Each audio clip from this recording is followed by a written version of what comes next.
Hello, good evening. ನಾನು ಗಣೇಶ್ಗೆ. ನಾನು ಇಲ್ಲಿ ರಾಮದುರ್ಗ ತಾಲೂಕಿನ ಮೇಗುಂಡಪ್ಪನ ಕೊಳ್ಳದ ಹತ್ರ ಏನಪ್ಪ ಬಾಜಿಯಾರ್ ಮನೆಯಾರ್ ಅಂತಕ್ಕಂಥ ಒಂದು ಹೊಲಕ್ಕೆ ಏನಪ್ಪ ನಮ್ಮ ಯುವ ಮಠದ ಡೆವಲಪರು ಮತ್ತು ಗ್ರೋತು ಹಾಗೂ ಕಿಂಗ್ಗಳನ್ನು ಕೊಟ್ಟಿದ್ವಿ.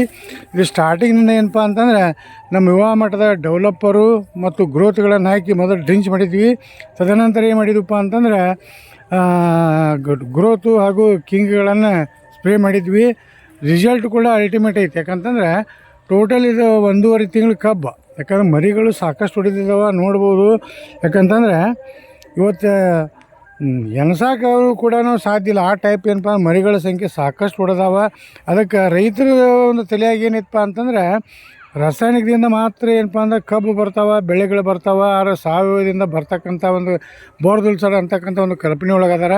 ಅದಕ್ಕೆಲ್ಲ ರೈತರು ನೋಡ್ಬೋದು ಇಲ್ಲಿ. ಯಾಕಂತಂದ್ರೆ ಅಲ್ಟಿಮೇಟ್ ರಿಸಲ್ಟ್ ಬಂದಿದೆ ಇಲ್ಲೆಲ್ಲ.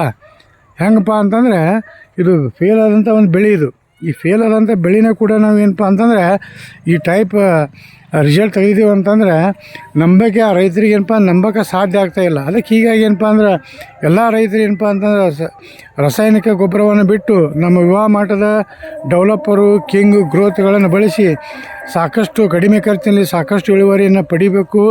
ಇವತ್ತು ನಮ್ಮ ಯುವ ಮಠದ ಕಂಪ್ನಿಯ MD ಸರ್ ಆದಂಥ ಮಾನ್ಯ ಶ್ರೀ ವಿಜಯ್ ಗುಂಡ್ ಸರ್ ಕನಸು ಏನಪ್ಪ ಅಂತಂದರೆ ವಿಷಮುಕ್ತ ಭೂಮಿ, ರೋಗಮುಕ್ತ ಭಾರತ ಆಗ್ಬೇಕಂತ ಒಂದು ಕನಸಿನೊಳಗೆ ನಾವೆಲ್ಲ ಯುವ ಮಠದ ಲೀಡರ್ಗಳು ಇವತ್ತು ಪಣ ತೊಟ್ಟು ಕೆಲಸ ಮಾಡತ್ತಿದ್ದೀವಿ. ಏನಪ್ಪ ಅಂತಂದರೆ ಇವತ್ತು ನಾವು ಈ ರಿಸಲ್ಟನ್ನು ನೋಡಿ ಏನಪ್ಪ ಅಂತಂದ್ರೆ ಮತ್ತೆ ಇವರು ಒಂದು 4 ಎಕರೆ ಮಾಡ್ಕೊಳಕತ್ತಾರೆ.